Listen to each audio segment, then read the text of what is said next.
आज हम बात करेंगे ऐसे टॉपिक के बारे में जो न सिर्फ फैशनेबल है बल्कि इमोशनल और पर्सनल डिसीजन भी है, टैटूज। क्या आप सोच रहे हैं टैटूज बनवाने की, या फिर जानना चाहते हैं कि टैटूज के पीछे का साइंस क्या है? तो हम बात करेंगे टैटूज की स्टोरी, उनका मीनिंग क्या होता है और कुछ ऐसे फैक्ट जो आपको चौंका देंगे। टैटूज की शुरुआत की कहानी जितनी पुरानी है जितना कि इंसान के इतिहास की। प्राचीन समय में टैटूज आइडेंटिटी का सिंबल थे। हर कल्चर ट्राइब अपने टैटूज की डिजाइन के माध्यम से अपनी एक अलग पहचान बनाते थे।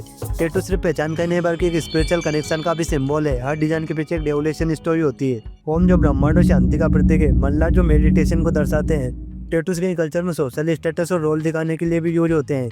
पोलिनेशिया कल्चर में जितने ज्यादा कॉम्प्लेक्स टैटू होते हैं उतनी ही स्टेटस की पहचान मिलती है। ये एक व्यक्ति की ब्रेवरी, अचीवमेंट और सोशल रैंक को दिखाते हैं। हर चीज का एक डार्क साइड भी होता है और टैटूज के साथ भी यही सस्ता। चाइना में क्रिमिनल के शरीरों पर टैटूज बनाकर उनका दोष दिखाया जाता था। ये एक तरह की पनिशमेंट है जो उनके नेगेटिव आइडेंटिटी को रिप्रेजेंट करता है।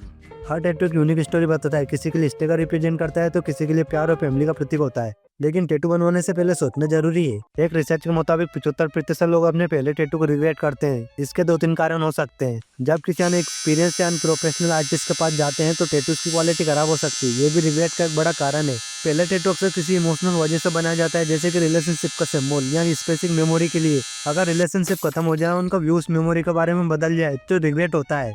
तो हाँ, मतलब एक बार सोच समझ कर फैसला करें, खासकर तब जब अपने नए पार्टनर का नाम टैटू करवाने की सोच रहे। चलिए आपको एक टैटू बनाते हैं और आपकी त्वचा के अंदर झांक के देखते हैं कि आखिर क्या होता है।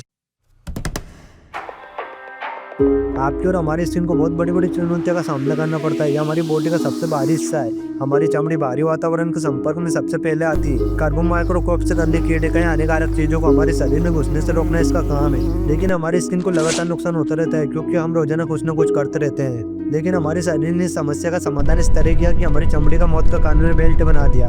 जीवित स्किन कोशिकाएं लगभग 1 मिलीमीटर गहराई में होती है। स्किन की प्रोसेस इस तरह होती है। स्टेम सेल से लगातार नई कोशिकाएं बनाते हैं। ये कोशिकाएं अंदर से बाहर को सफर शुरू करती है और हर नई कोशिकाएं पुरानी कोशिकाओं को ऊपर की ओर धकेलती है। जैसे जैसे कोशिकाएं तैयार होती है, एक दूसरे से जुड़ती है और पेट छोड़ती है। ये पेट एक वाटरप्रूफ कोट बनाते हैं जो त्वचा को किसी गैप को बंद कर देते हैं। इसके बाद कोशिका सूखकर मर जाती है और एक ठोस परत बना लेती है। मृत कोशिकाओं की परत लगातार ऊपर की ओर बढ़ती रहती है। आपके शरीर में लगभग 50% मृत कोशिकाओं की होती है, जिनमें नई कोशिका बदलती रहती है। हर घंटे आप और हम करीबन 20 करोड़ डेड स्किन सेल छोड़ते हैं। अगर हम इस सतह पे टैटू बनाएंगे तो टिक नहीं पाएगा, हमें और गहराई में जाना पड़ेगा। मौत के कानूनी बेल्ट के नीचे डर्मिस होता है। ये straight cell tissues, small blood vessels, sensitive cell से बालों की जड़ों और पसीनों की ग्रंथियों और इम्यून सेल से भरा होता है। यहीं पर आपको नया टैटू बनेगा। अब कोशिकाएं बटने वाली है। बाहरी सुइयों की आधा दर्जन धारियां मृत कोशिकाओं की 50 परतों को भेदकर गहराई तक जाती है। ये सुइयां हर सेकंड में 2-3 बार त्वचा को भेदती है। इससे त्वचा के अंदर हजारों कोशिकाएं पड़ जाती है, कट जाती हैं, पूरी तरह नष्ट हो जाती है। इम्यून सिस्टम का मुकाबला होता है। इस पूरी प्रक्रिया में आपकी इम्यून सिस्टम जाग उठती है। सैकड़ों हजारों इम्यून सेल्स तुरंत घाव की ओर दौड़ते हैं। वे बैक्टीरिया को मारते हैं, केमिकल छोड़ते हैं, जिससे डर्मिस में तरल पदार्थ बढ़ जाता है। लेकिन असली समस्या तो टैटू की साई है। साई और इम्यून सिस्टम का संघर्ष होता है। टैटू की साई बाहरी धातुएं जैसे लेड, निकल, क्रोमियम जैसे केमिकल से बनी होती है। इम्यून सेल्स इन कणों को पकड़ने की कोशिश करती है लेकिन उन्हें खत्म नहीं कर पाती। ये लड़ाई कंटिन्यू रहती है और आखिर में इम्यून सिस्टम साई कणों को वहीं फंसा देती है और आपका टैटू हमेशा के लिए वहीं फंस के रह जाता है। आपके शरीर कोशिकाएं इन साई कणों को पकड़कर वहीं रोक लेती है। यही कारण है कि आपका टैटू हमेशा वहीं दिखता है। हालांकि समय के साथ कुछ कण इधर उधर हो जाते हैं, जिससे टैटू हल्का धुंधला हो सकता है। वैसे अगर टैटू सही तरीके से बनाया जाए तो आपके शरीर के लिए कोई बड़ी समस्या नहीं है। लेकिन अब आप जान गए कि आपकी स्किन के अंदर क्या फाइट चलती है। अगर आप इस हटाने की कोशिश करते हैं तो लेजर के जरिए साई कणों को तोड़ा जाता है, लेकिन आपकी इम्यून सिस्टम फिर से साई कणों को पकड़ने की कोशिश करती है, इसलिए टैटू हटाना मुश्किल होता है। अब बात करते हैं कुछ कॉमन सवालों की।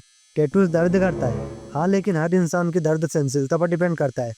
क्या टैटू रिमूव हो सकता है? लेजर से हो सकता है, लेकिन कॉस्टली और पेनफुल है। क्या टैटू के बाद केयर करना जरूरी है? बिल्कुल, वरना इन्फेक्शन का रिस्क हो सकता है। तो दोस्तों, आपका क्या ओपिनियन है टैटूज के बारे में? क्या आप टैटू बनवाना चाहेंगे? और अगर बनवा चुके हैं तो कैसा एक्सपीरियंस रहा, कमेंट करके जरूर बताइए।